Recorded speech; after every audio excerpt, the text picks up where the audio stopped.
Kasi dito sa journal o article na binabasa ko, Cubs, sintomas ng acidic na karamihan ay hindi pinapansin. Yung meron ka na palang mataas na acid dyan, hindi lang daw yung pagkakaroon ng talagang nananakit na yung sikmura mo dahil sa kinain mo, dahil sa ininom mo. Kaya alam mo, dahil sa sobrang acid na ng stomach mo. Ito yung mga nararanasan, Cubs, na karamihan ay may kaugnayan pala dyan sa acidic. Okay. Una, ang taong lagi nagkakaroon daw ng sinusitis, o hindi lang yan pertaining sa allergy, Cubs, ha. Ang pagkakaroon ng sinusitis, bukod sa daanan ng hangin kasi, Cubs, o kaya airways, pwede rin na mairita yung mga sinuses natin dahil sa pag-akyat ng acid o kaya acid reflux. Pangalawa, ang taong lagi nagkakaroon ng pananakit ng lalamunan or sore throat. Kapag umakyat kasi ang stomach acid dyan, papunta dyan sa ating mga esophagus, tinatawag kasi yan, di ba? Acid reflux. Nadadamay na rin pati lalamunan mo kay esophagus mo.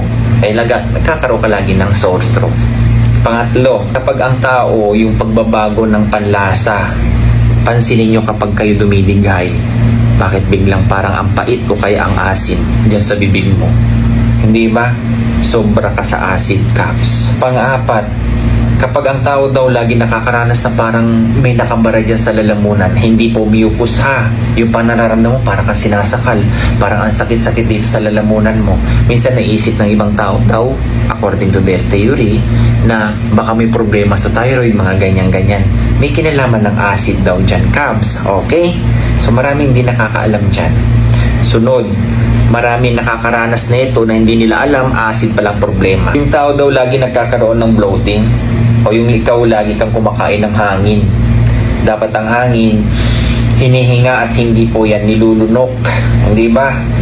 Pwede daw din yan, Cubs, na senyalis na ikaw ay mataas ng acid. Sunod, Cubs, kapag ang tao dighay ng dighay o kaya utot ng utot. Sa normal individual, nagre-range yan ang dighay nila 10 hanggang 30. Pag sobra na yan sa 30, ang tawag yan aerophagia, na pwedeng iugnay dyan sa pagkakaroon ng acidity. Ganon din sa utot ng utot o flatulence. Although, sa pagdighay, kapag sobra sa 30 o mas marami pa dyan, inuugnay din yan sa ibang medical conditions kagaya ng, lalo na kapag isang tao nananakit yung upper abdomen niya dito sa kanan. Pwedeng sasabihin yan, baka may problema ka sa iyong gallbladder. Next, karamihan ay ito. Akala nila may sakit sila sa puso dahil nga pananakit ng dibdib. Okay, bukod sa lalamunan kasi, Cubs, pwede rin na maapektuhan ang iyong mga dibdib. As hirap huminga. Kapag naapektuhan, syempre yung lalamunan mo, pati yung dibdib mo, hirap ka talagang makahinga niyan. Nakala mo ang problema sa puso na magre-resulta sa pagbilis ng tibok ng puso mo. Acid po ang nag-cause niyan at hindi po dahil may problema ka sa puso. Hindi po biro yan, Cubs. May na-ER po dyan sa hospital, ha, sa pagkakaroon ng hyperacidity. Karamihan po nga dyan, hindi ko nidagdag dito, base sa ibang pag-aaral, ha. Kung kayo laging nagkakaroon ng panlalamig, okay, pananakit ng ulo, pagsusuka bigla, paglalaway, ayan, pwede kasi yan, eh. Nakakala mo may problema, yun pala acidity lang pala, Cubs. Okay? So, God bless everyone.